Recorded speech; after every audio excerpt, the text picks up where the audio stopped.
하나님의 말씀은 스가랴서 9장 9절 한절의 말씀입니다. 스가랴서 9장 9절 한절의 말씀입니다. 우리 함께 큰 목소리로 같이 읽도록 하겠습니다. 시온에 따라 크게 기뻐할지어다. 예루살렘에 따라 즐거이 부를지어다.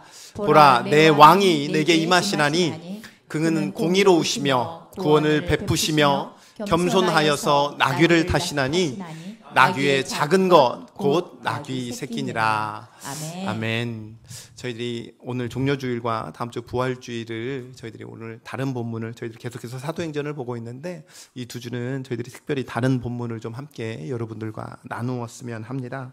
여러분, 오늘은 종려주일입니다. 오늘은 종려주일이라고 우리가 보통 말을 하는데요. 이 종려주일은 부활주일의 전주 그리고 고난주간이 시작되는 첫 주일이 바로 이 종려주일입니다. 복음서를 보면은요, 왜 종려주일이라고 우리들이 일컫냐면 종려나무까지, 그러니까 팜추리라고 우리가 보통 이야기를 하고 있는데요. 사진 한번 보여주시겠습니까? 네, 이게 팜추리입니다. 이게 이제 종려나무예요. 우리가 이제 열대 지방에서 보통 자라고 있는 나무인데요. 저희는 한국에서는 보통 보기 참 힘든 나무입니다. 그런데 이 종려나무 가지를 꺾어서 흔들면서 예수님의 예루살렘 입성을 환영했던 것을 기념하는 거예요. 그러니까 이것을 기념한 건데 예수님께 승천하신 후에부터 바로 시작된 게 아니라 기원 후, 그러니까 AD 약 4세기쯤에 4세기 이후부터 팜 선데이라고 해서 이제 이 종려주일을 저희들이 이렇게 지키고 있는 거죠. 그러니까 예수님의 입성을 환영하고 흔들었던 이 종려나무까지. 그런데 특징이 하나 있는데요. 이 종려나무에 열매가 있는데 그걸 우리가 뭐라고 부르냐면 이 사진에서 보이는 것처럼 야자, 그러니까 우리 대추 야자라고 혹시 들어보셨습니까? 이제 대추 야자라고 우리가 보통 부르는데 왜 대추 야자냐면 맛이 대추 맛이 난다는 거예요. 그래서 대추 야자라고 우리가 보통 불러서 이 야자나무의 열매가 대추 야자라고 우리가 부르고 있는데 우리 이 마지막 사진을 보시면요, 양이 꽤 많잖아요. 특징이 하나 있는데 이 나무의 특징이 뭐냐면 한 가지에 보시는 것처럼 이 열매가 약 20kg 정도가 열립니다. 그러니까 굉장히 많이 열리는 거예요. 근데 겉모습을 보면 혹시 이 옆에 있는 약간 색깔이 변한 것처럼 보이는 이 이파리가 보이십니까? 그러니까 보면은 죽은 것처럼 보이는데 겉으로는 죽어 있는 것처럼 보이지만 거기서 새순이 돋아나 가지고요, 굉장히 많은 열매를 맺습니다. 그러다 보니까 이 나무가 고대 이스라엘하고 또 지중해 지대에서는 어떠한 상징적인 의미를 가진 나무가 되어버렸던 거죠. 그런데 고대 올림픽 경기에서는요, 이 승자에게 보통 우리가 월계관을 씌워준다고 그렇게 알고 있잖아요. 그런데 이 월계관하고 함께 종려나무 가지도 함께 주었습니다. 그러니까 로마에서도 군사적 승리를 기념할 때 무엇을 흔들었냐면 종려나무 가지를 흔들었었어요. 그냥 이렇게 흔들 게 없어서 종려나무를 흔들게 아니라는 거예요. 그러니까 유대인들에게도 이 종려나무 가지가 가지는 의미가 민족적 해방하고 승리를 상징하는 의미를 가지고 있습니다. 그러니까 그들이 이 나무를 흔들었을 때는 어떠한 마음속에 염원을 담아서 흔들었던 거예요. 근데 그 염원이 무엇이었냐면 민족적 해방하고 승리였다는 거죠. 우리 레위기 23장 40절 말씀 한번 같이 읽도록 하겠습니다. 첫날에는 너희가 아름다운 나무 실과와 종려나무 가지와 무성한 나무 가지와 신의 버들을 취하여 너희의 하나님 여호와 앞에서 이레 동안 즐거워할 것이라. 아멘. 여러분, 유대인들은요, 특별히 초막절 축제 때에 그리고 유월절 때에, 그러니까 하나님이 광야에서 보호하신 그 은혜, 그리고 가을 수확의 기쁨을 기념하여서 이 종려나무 가지를 사용했었던 것입니다. 그러니까 하나님이 보호하시고 구원하신 은혜에 감사하여 어떤 의미가 담겨 있냐면 구속이라는 의미가 담겨져 있는 거예요. 구속의 은혜의 의미가 담겨져 있다는 거죠. 그러다가 기원전 약 164년쯤에 이 당시에 이들이 어떤 상태에 있었냐면 그리스의 그 그리스 제국에 의해서 한참 그들이 그 안에서 압제를 받으며 또 그 안에 있었을 때에 이 혁명이 하나 일어나게 되는데 누가 일으키냐면 마카비라는 유대인이 혁명을 하나 일으키게 됩니다. 근데 대부분의 혁명은 좀 실패했는데 이 혁명은 성공을 해요. 그래서 이 마카비와 함께 유대인들이 승리했을 때 이들이 입성하거든요. 예루살렘 개선장군 마냥 이들이 예루살렘에 딱 입성을 하는데 그 마카비와 함께 그의 군사들이 그 군대가 쭉 올라오는데 무엇을 흔들었을까요? 종려나무 가지를 흔들었던 거예요. 그러니까 이게 그들에게 무엇이 됐냐면 하나의 염원이 담겨진, 그것이 민족의 독립을 상징하는, 그 정치적 해방을 상징하는 그 어떤 의미가 그들 가운데 굉장히 깊게 자리 잡혔던 거예요. 우리 요한복음 12장 13절하고 마태복음 21장 9절 말씀 두 절을 한번 계속해서 같이 읽어보도록 하겠습니다. 종려나무 가지를 가지고 맞으러 나가 외치되 호산나 찬송하리로다.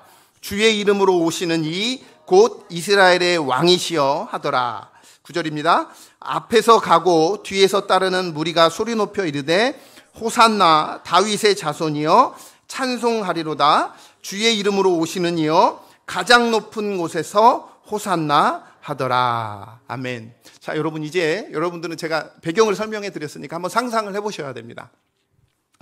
그 나사렛이라는 곳에서 아주 미천하게 태어났던, 그렇게 보였던 그 예수라는 한 젊은 청년이 수많은 이적과 기적들을 알고 또 그들이 존경하고 그들이 가장 높이 여기던 그 바리새인들과 그 어떤 서기관들을 향하여 거침없이 쏟아내는 그 말들, 그런 가운데 능력까지 함께 있는 거죠. 그가 평생을 그 한 길을 향하여 나아갔는데요. 그 한 길이 어디냐면 예루살렘을 향하여 나아가는 겁니다. 여러분, 누가복음에 보시면 지명에 대해서 크게 이야기를 하지 않는데 유일하게 지명에 대해서 아주 또렷하게 이야기하는 한 지명이 있습니다. 그게 어디냐면 예루살렘인 거예요. 그러니까 예수님의 전생을 보면은요, 어느 한 곳을 향하여 계속해서 나아가는데 바로 그곳이 예루살렘인 겁니다. 그리고 마침내 그 예루살렘에 예수님께서 입성을 하게 되는데 때마침 예수님께서 입성하신다는 소문을 수많은 사람들이 듣고 모여서 드디어 우리가 그동안 그렇게 기다렸던 이 마카비와 같은, 그리고 무엇보다도 다윗의 자손, 그 후손을 통해 이루어질 진짜 메시아가, 참 메시아가 드디어 왔구나 하는 그 마음으로 전심을 다해서 이들이 종려나무 가지를 흔들었다는 것입니다. 기대의 표현이었던 거죠. 드디어 때가 됐구나 라는 그 마음이었습니다. 이 종려나무 가지를 흔들면서 뭐라고 이야기하죠? 한 단어를 외칩니다. 호산나입니다. 여러분, 호산나 뜻이 뭐죠? Save us. 우리를 구원하소서예요. 그런데 히브리어로 보시면요, 호시아나, 그러니까 호시아나입니다. 이게 두 단어인데요. 호시아나입니다. 호시아라는 단어는 여러분 마치 이렇게 많이 익숙한 단어예요. 호세아. 그러니까 호시아 뜻이 뭐냐면 구원하소서라는 뜻을 가지고 있습니다. 그러니까 구원의 의미를 담겨져 있는 거죠. 그런데 나라는 뜻이 뭐냐면 제발, 부디, 간청의 의미가 담겨져 있는 거예요.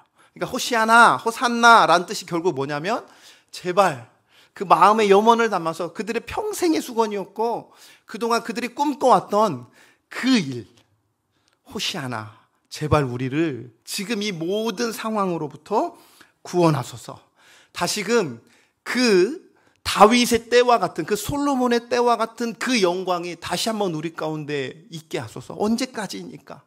도대체 언제까지입니까? 라고 그 고백하는 마음으로 호산나 호산나 하면서 이 종려가지를 흔들었던 것이죠. 그런데 이 호산나, 이 말이 어디서 유래한 거냐면, 여기 찬송하리로다 주의 이름으로 오시는 이의 가장 높은 곳에서 호산나, 이 말이 어디에서 유래하냐면 시편에서 유래했습니다. 우리 시편 118편 25절 말씀 한번 같이 읽겠습니다.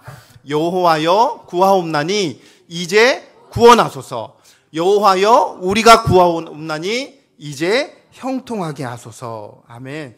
이 시편 118편을 다른 말로 무슨 시편이라고 하냐면 승리의 시편이라고 불러요. 한날 시편 중에 하나인데 보통 우리가 승리의 시편이라고 이 시편을 부릅니다. 그러니까 이들은 유월절 때마다, 유대인들은 유월절 때마다 하나님께서 애굽에서 이스라엘을 구원하신 그 사건을 기념하면서 이 할례 시편을 그들의 입술 가운데 계속해서 불렀던 거예요. 그러니까 정리하면 종려나무 가지를 흔들면서 호산나 호산나라고 불렀던 것은 어떤 의미가 그들에게 있겠습니까? 제발 당신이 우리의 구원자가 되어서 우리를 이 모든 상황에서, 이 압제에서, 지금 이 현실에서 우리를 해방시켜 달라는 그 마음의 염원이 가득한 표현이었던 겁니다. 그랬었던 것 같고 그렇게 보여졌고 그 예수라는 그 청년이 그들에게는 그렇게 다가왔던 거죠. 그냥 한마디로 이야기하면 정치적인 메시아였어요. 여러분, 정치적인 메시아 하니까 그래 뭐 왕이 되려나 뭐 이런 게 아니고요. 지금 내 현실을, 지금 여러분들이 닥쳐있는 이 어려운 현실을 벗어나게 해줄 유일한 구원자였다는 거예요. 지금 내게 상황에 처해 있던 이 어려움이 무엇인지는 저는 잘 모르겠지만 지금 여러분이 실제적으로 처해 있는 그 일이 해결되어지기를 바라는 마음으로 종려나무 가지를 흔들며 호산나 호산나 외쳤던 거예요. 누가요? 이 유대인들이요. 그러니 굉장히 열정적이었을 것이고 굉장히 열광적으로 그 예수의 오심을, 그래서 그들의 겉옷을 펼쳤다는 겁니다. 여러분, 겉옷은요 그들의 전 재산과도 같았습니다. 그 당시에. 그러니까 그들은 모든 것을 걸고 열광적으로 이 예수를 맞이했던 거죠. 그렇게 이 군중들이 세상의 방식으로 자신들을 구원해 줄 것이라는 이 해방과 승리를 기대하며 이 종려나무 가지를 흔들었는데요. 우리는 지금은 알죠.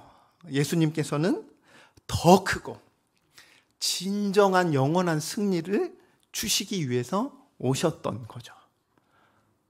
그들이 생각했던 방식과 주님께서 생각했던 방식이 달랐던 거죠. 그러니까 로마로부터의 해방을 원했지만 예수님은요, 죄와 사망으로부터의 해방을 우리에게 주시기 위하여 오셨던 것입니다. 그들은요, 칼과 힘과 무력으로 승리하기를 원했지만 예수님은 낮아지심과 십자가의 사랑으로 그들을 해방시키고 승리하셨습니다. 결국 종려나무 가지는 사람들의 기대와 하나님의 구원의 방식이 다르다는 것을 보여주는 하나의 상징이 된 거예요. 이게 바로 종려나무 가지의 의미가 되어버렸던 것입니다. 여러분, 오해했잖아요. 이 종려나무 가지를 흔들었지만 오해했잖아요. 그런데도 하나님은요, 미쁘신 하나님은 이 종려나무 가지를 다시 한번 요한계시록의 7장에 보여줘요. 우리 요한계시록 7장 9절 말씀 한번 같이 읽겠습니다. 시작. 이 일 후에 내가 보니 각 나라와 족속과 백성과 방언에서 아무도 능히 셀 수 없는 큰 무리가 나와 흰옷을 입고 손에 종려 가지를 들고 보좌 앞과 어린 양 앞에 서서. 그러니까 주님의 재림으로 진정한 궁극적인 그 구원과 승리의 날에 모든 민족이 바로 이 종려 가지를 흔들고 하나님과 그 어린 양 되시는 예수 그리스도를 찬양하는 거죠. 이 종려 가지가 완전한 승리의 상징으로 회복되는 것을 이 요한계시록이 종말의 때에 우리 가운데 보여주시는 겁니다. 사랑하는 성도 여러분, 우리는 연약해서 지금 우리에게 주어진 이 상황과 환경 가운데 그것이 어렵든지, 그것이 때로는 높은 산에 있던 거친 들에 있던 초막에 있던 그 어디에 있던, 우리는 연약해서 그 순간에 그 상황에 있을 때 진정한 승리가 무엇인지를 잘 모릅니다. 그래서 우리가 구하는 게 뭐냐면 빨리 이 상황을 타개하기를, 이 상황이 사라지기를, 우리는 극복되어지기를, 정리되어지기를 바라며 호산나 호산나 우리는 그렇게 외쳐요. 지금도 우리는 호산나 호산나, 그리고 우리의 심령 가운데 종려나무를 흔들면서 잘못된 오해로서 그렇게 지금도 우리는 이 당시에 유대인들이 했던 방식으로 우리도 그렇게 간구하고 있습니다. 하지만 하나님은 지금도 우리의 삶 가운데 우리의 영원한 구원과 우리에게 진정한 승리를 주시기를 바라시며 하나님의 선하신 방식대로, 그의 미쁘신 방식대로 우리를 인도하시고 이끌어 가고 계시는 줄로 믿습니다. 바라옵기로는 우리 인생에서, 여러분 한 분 한 분의 인생에서, 그리고 우리 동사교회 가운데, 그리고 주어진 우리의 삶에서, 여러분의 직장에서, 아니면 여러분의 사업장에서, 여러분의 가정에서 진정한 승리와 구원이 무엇인지를 주님의 은혜로 말미암아 그리고 성령 하나님의 도우심 따라 깨닫는 저와 여러분 되시길 주님의 이름으로 간절히 축원합니다. 여러분 다시 돌아와서 이제 예수님께서 이 예루살렘의 입성 시에 이 엄청난 환호 뒤에는요 다른 것이 아닌 고난의 길이 기다리고 있었습니다. 그 환호 가운데서도 예수님은 자신이 맞닥뜨려야 할 진짜 일이 무엇인지를 이미 알고 계셨던 거죠. 우리는 무지하여서 어리석어서 그 상황을 잘 이해를 못했지만 예수님은 아셨습니다.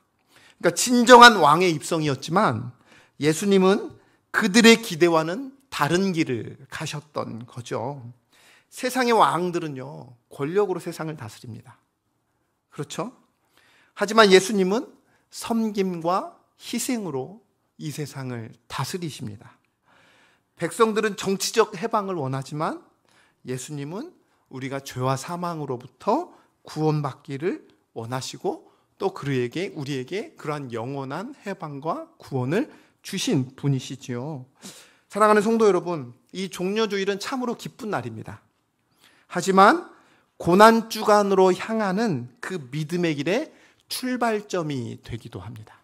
오늘은 분명한 기쁨의 날입니다. 호산나, 호산나, 그리고 진정한 종려나무가지를 흔들며 하나님의 그리고 예수 그리스도의 진정한 구원과 해방의 의미를 우리가 알아는 참으로 기쁜 날이거든요.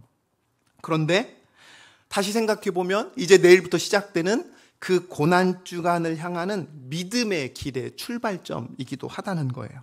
자, 그렇다면 이 종려주일을 보내는 우리가 오늘 이 종려주일 가운데 이 길을, 이 고난주간을 어떻게 보내야 하는가, 이 질문을 오늘 우리는 예배 가운데 던져야 하고요. 그리고 이 질문을 가지고, 이 해답을 가지고 이번 한 주를 살아내야 하는 거죠. 우리 크게 한 3가지 정도로 간단하게 여러분들과 좀 함께 나눌 텐데요. 첫 번째, 많이 들어보셨을 겁니다. 우리 마태복음 21장 5절 말씀 한번 같이 읽어보도록 하겠습니다. 시작. 시온의 딸에게 이르기를 내 왕이 네게 임하나니 그는 겸손하여 낙이 곰 멍에 매는 짐승의 새끼를 탓도다 하라 하였느니라. 아멘. 이번 한 주 우리는 겸손으로 나아가는 거죠. 여러분, 예수님은 의도적으로 나귀를 타고 예루살렘으로 입성하셨습니다. 그러니까 그냥 뭔가 미천하게 보이기 위해서 이 나귀를 타고 오셨다는 의미가 아니라는 거예요. 오늘 이 본문은요, 우리가 함께 읽었던 이 스가랴 선지자의 예언을 의도적으로 성취하신 사건인 거예요. 우리 다시 한번 9장 9절 말씀, 스가랴 9장 9절 말씀 한번 같이 볼까요? 제가 읽겠습니다. 시온에 따라 크게 기뻐할지어다. 예루살렘에 따라 즐거이 부를지어다. 보라, 내 왕이 내게 임하시나니 그는 공의로우시며 구원을 베푸시며 겸손하여서 나귀를 타시나니 나귀의 작은 것 곧 나귀 새끼니라. 당시 유대인들은요, 메시아가 오면 이 예언이 이루어질 것이라는 걸 기대하고 있었어요. 이 스가랴서의 예언이 이루어질 것이라는 것을 그들은 기대하고 있었던 거죠. 그러니까 예수님께서 자신이 바로 구약에서 예언한 그 메시아임을 이 사건을 통해서 드러내셨다는 것입니다. 그러니까 그냥 단순한 입성의 사건이 아니라 참 메시아의 진정한 예언이었고 선언이라는 것이지요. 여러분, 또 하나 있는데 고대 근동 문화에서는요, 말은요, 어떤 의미를 가지고 있냐면 전쟁의 상징이었습니다. 어떤 의미를 가지고 있다고요? 전쟁의 상징이었던 거예요. 그래서 대부분의 장군들이 꼭 승리할 때는 무엇을 타고 입성하냐면 말을 타고 입성했다는 거죠. 그런데 예수님께서는 나귀를 타셨어요. 그런데 이 나귀가 가지는 의미가 뭐냐면 평화와 겸손의 상징이었습니다. 나귀는 그들에게 있어서 평화와 겸손의 상징이었다는 거죠. 그러니까 예수님께서 나귀를 타신 것은 세상의 왕들처럼 그 전쟁의 왕으로 오신 것이 아니라 평화의 왕, 섬김의 왕, 겸손의 왕으로 오셨다는 것을 선언하는 사건이라는 거예요. 그러니까 진정한 메시아는 바로 섬김으로 나아가는 것이고 평화를 우리 가운데 화목함을 이루어 주시는 분이시고 겸손함으로 나아가라는 것입니다. 그러니까 세상의 왕들은 말씀드렸던 것처럼 군림하고 정복하고 무력으로 세상을 다스리지만 예수님은 철저하게 낮아지심으로 그리고 자기 희생으로 다스리셨습니다. 자, 그렇다면 우리가 이번 한 주 이 종려주일과 고난주간을 우리가 보낼 때 우리에게 주시는 메시지가 무엇이겠습니까? 겸손하게 왕을 맞이한다는 건 곧 어떤 의미를 가지고 있냐면 우리가 이 한 주를 교만과 우리의 자만을 내려놓는 것입니다. 여러분, 성경에서 말하는 자만과 교만은요, 자신을 뽐내다라는 의미를 넘어서입니다. 성경에서 말하는 교만은 하나님 없이 살아갈 수 있다고 여기는 것이 바로 교만입니다. 자만은 하나님 없이도 내가 할 수 있다고 여기는 게 자만입니다. 이번 한 주 철저하게 하나님 없이는 내가 살아갈 수 없음을 이 고난주간을 통해서 우리가 다시 한번 깨닫게 되기를 주님의 이름으로 축복합니다. 그리고 더 나아가 이제 그 사랑으로 말미암아 그리스도 예수와 연합한 존재로서 주님께서 낮아지셨던 것처럼 성육신 하셨던 것처럼 우리 또한 성육신하여 섬김으로 그리고 피스메이커로서 평화를 만드는 자로서 한 주 동안 여러분의 사람들과의 관계 가운데 또 그들 가운데 섬김의 자리로 나아가는 그러한 한 주 되시길 주님의 이름으로 간절히 축원합니다. 우리의 낮아짐으로 인하여 분명 다른 이들이 그리스도 예수를 발견하기를 주님의 이름으로 간절히 축원합니다. 여러분, 두 번째는 무엇이냐? 예수님께서 예루살렘으로 입성하신 이유는요, 왕으로서 구원자로서 우리를 대속하시기 위함입니다. 우리를 대속하시기 위함입니다. 여러분, 그들이 호산나 호산나 외쳤죠. 그런데 정말로 얼마 지나지 않아 그들의 외침이 뭘로 바뀝니까?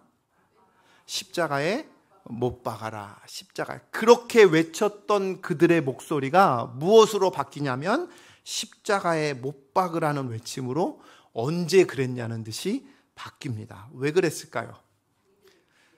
나의 생각했던 구원의 방식과 달랐기 때문이었던 거죠.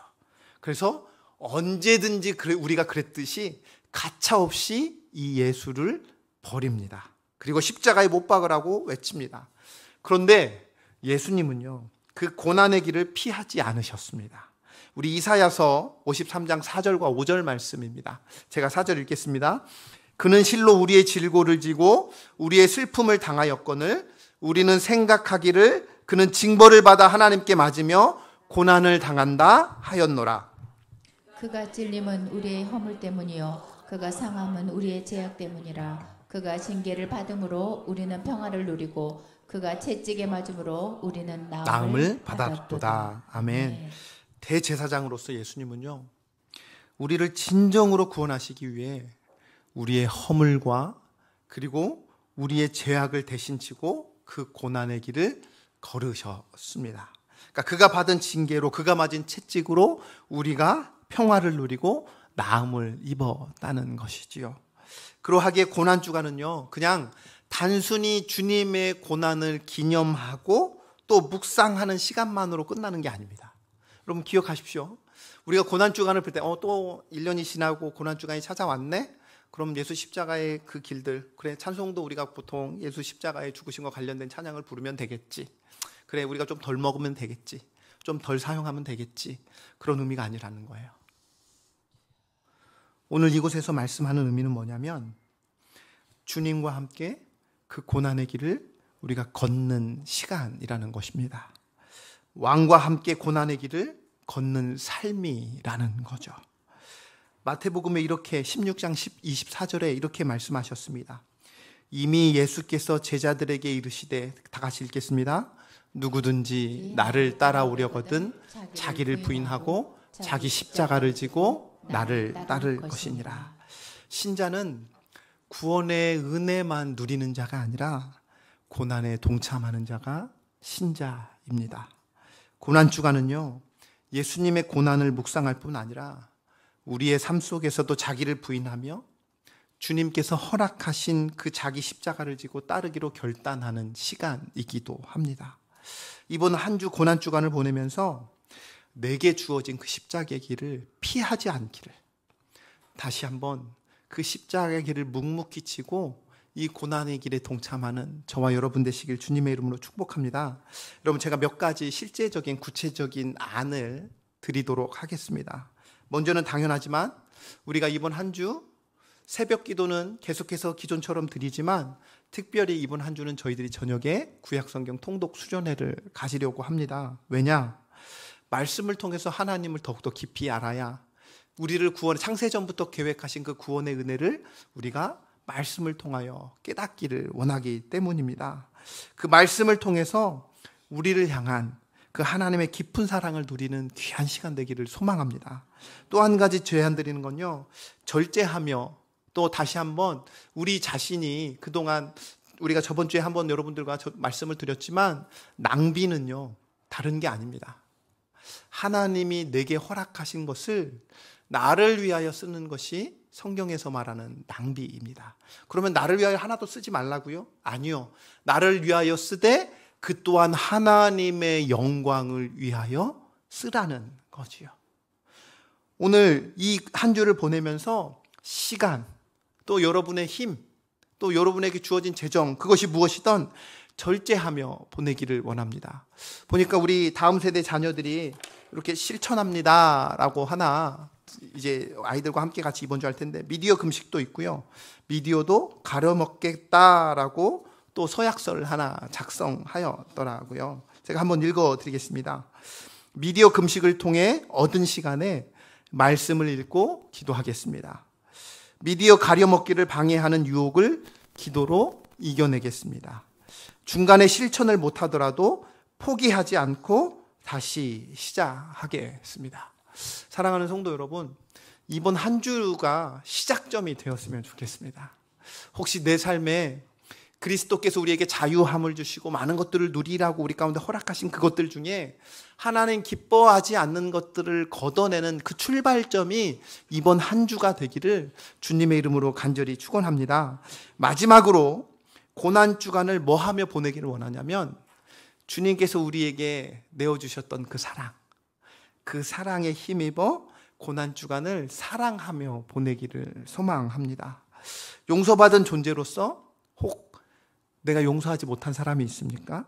그러면 이번 한 주 먼저 손 내미시는 한 주가 되기를 소망합니다. 그리고 가족과 교회 안에서 사랑과 격려의 말을 그 어떤 다른 시간보다, 그 어떤 다른 때보다 더 많이 하기를 소망합니다. 여러분, 그 사랑과 그 여러분의 따뜻한 말 한마디가 누군가는 그 말들로 인하여 살아날 것이기 때문입니다. 그러니 여러분 가족 가운데 저부터가 그렇게 먼저 실천하겠습니다. 우리 아들들에게 먼저 그 사랑으로서 우리 아이들에게 최선을 다하여 제 입술을 다시 한번 잠궈보면서 분내지 않고 아이들에게 격려하고 또 아이들이 하나님 앞에서 온전히 서갈 수 있도록 저부터가 여러분에게 그렇게 시작하도록 하겠습니다. 여러분들도 혹 주변에 있는 또 가족에게 있는 그 누군가에게 여러분 사랑의 말들 그리고 살리는 말들을 마음껏 전하는 한 주가 되기를 주님의 이름으로 간절히 축원합니다. 그리고 동일하게 우리 송 지사님 말씀하셨던 것처럼 여러분 구제는 내가 가지고 있어서 하는 건 아니고요. 내가 돈이 있다고 내가 시간이 있다고 구제할 수 없습니다. 사랑이 있어야만 구제할 수 있습니다. 근데 그 사랑은 철저하게 하나님 안에서만 가능합니다. 이번 한 주 그 사랑에 힘입어 저희가 최선을 다하여 주님이 먼저 보여주셨던 그들에게 우리 예수 십자가 사랑 그리고 예수 십자가 복음을 전하는 그런 귀한 시간 되길 주님의 이름으로 간절히 축원합니다. 이제 마무리 짓겠습니다. 여러분 종려주일이 있고요. 고난주간이 있습니다. 그럼 이제 우리에게 남은 한 주가 무엇이 있죠? 부활주일이 있죠. 예수님의 십자가의 죽으심으로 끝나면 그것은 더 이상 구원의 의미가 없습니다. 부활이 있기에 우리의 예수 그리스도의 십자가의 죽으심이 있는 거죠. 우리 요한복음 12장 24절 말씀 한번 같이 읽도록 하겠습니다. 시작. 땅에 떨어져 죽지 아니하면 하늘 그대로 있고 죽으면 많은 열매를 맺느니라. 아멘. 먼저는 주님께서 이 말씀을 그대로 하셨고요. 이제 그와 연합한 우리 또한 마찬가지입니다. 우리가 죽지 않으면 그 하늘은 그대로 있습니다.